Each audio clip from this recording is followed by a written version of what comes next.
Zaman orang tak peduli daripada mana mendapatkan harta. Kita baca Bismillahirrahmanirrahim. An Abi Hurairah radhiyallahu anhu qala qala Rasulullah sallallahu alaihi wasallam ya'ti 'alan nas zamanun ma yubali ar-rajulu min aina asaba al-mal min halalin aw haramin. Rawahu An-Nasa'i.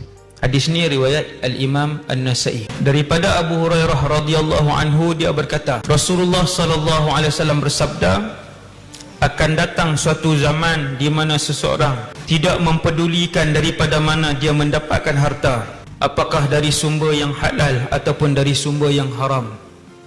Zaman sekarang ni merupakan zaman ketandusan rohani dan zaman materialism. Orang menyembah kebendaan.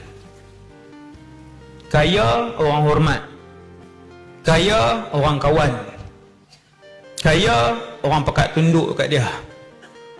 Wal'iyadzubillah, benda ni hanya terjadi kepada orang-orang yang ada penyakit hati. Segala sesuatu dinilai dengan harta. Nak sokong dia ke, nak duduk dengan dia ke tak, nak dengar percakapan dia ke tak, tengok harta dia. Wal'iyadzubillah.